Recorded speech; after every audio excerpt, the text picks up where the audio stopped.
ताई, तुमचा हात भाजलाय ना, म्हणून तुमच्यासाठी मलम घेऊन आले. वा, खूप काळजी आहे ग तुला माझी. आधी स्वतःच जखमा द्यायच्या आणि मग नंतर लोकांना दाखवायला हे असं मलम वगैरे घेऊन यायचं.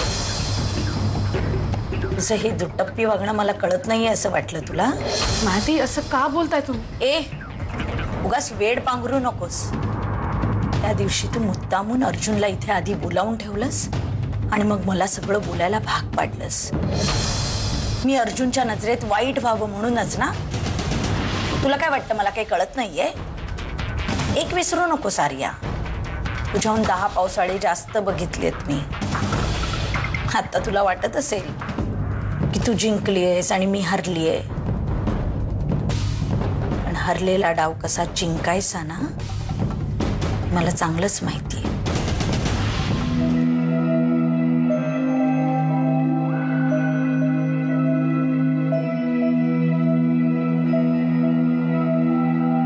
आर्या, मायाताई जे काही बोलल्याय ते जर का तू अर्जुनला सांगितलं तर त्याच्या मनात मायाताईंविषयी असलेला राग आणखीन वाढेल.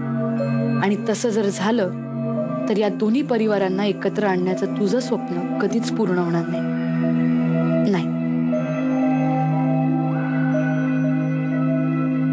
अर्जुन, असं का बसलायस?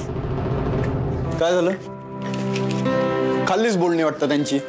हा, पुन्हा बोलल्या ना त्या टोचून. तू कशाला गेलीस? पण मी तुला सांगत होतो नको जाऊस म्हणून. मला माहिती आहे की त्या. एक मिनिट, तूच बोलत राहशील की मलाही काही बोलू देशील? काय बोलू द्यायचंय? माहिती आहे मला त्या काय बोलल्या असतील. आणि तू मारे अगदी त्यांच्या जखमांवर मलम लावायला गेली असशील. त्या असं बोलल्या असतील जेणेकरून तुझ्या मनावर जखमा झाल्या असतील. अरे, असं काहीच झालेलं नाही. उलट मी तिथे गेले ना, हे त्यांना खूप आवडलं. आणि त्याच म्हणत होत्या की त्या उगाचच तुझ्यावर चिडल्या म्हणून. अर्जुन, खर तर ते जे काही वागल्यात ना, या सगळ्याचा त्यांना खरंच पश्चाताप झालाय. मी खेळलेला खेळ या आर्याने माझ्यावरच उलटवलाय. दिसते तेवढी साधी नाहीये ही. पण अर्जुन, ज्याला मी लहानाचं मोठं केलं तोच आता माझ्यावरती गुरगुरायला लागलाय. बायकोच्या बाजूने झालाय. पण मी सुद्धा इतक्या सहजासहजी हरणार नाही. एकाच दगडात 2 पक्षी कसे मारता येतील हे आता बघायला. अरे, आपल्याला ना फिरायला जायचंय.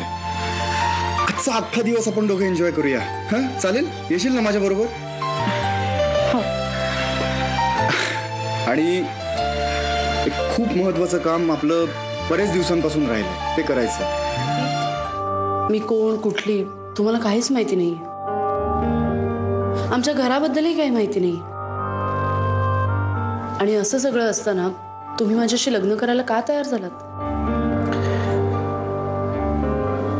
कारण हेच आहे की मला तुझ्याकडे बघून असं वाटलं की तू माझ्या घराला, माझ्या घरच्यांना व्यवस्थित सांभाळशील.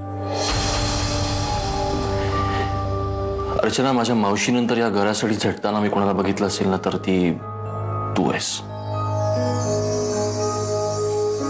तुझ्यामुळे मला माझी आर्या परत मिळाली. आमच्यातले गैरसमज दूर झाले. या घरामध्ये आनंद आला, सुख आलं.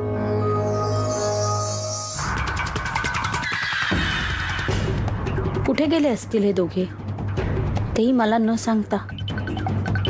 घर सोडून तर गेले नाहीत ना? नाही, सामान तर इथेच आहे त्यांचं. आजचा दिवस आपण एकमेकांसाठी जगूया. आणि या दिवसाची सुरुवात आपण देवाच्या आशीर्वादाने करावी असं मला वाटतं.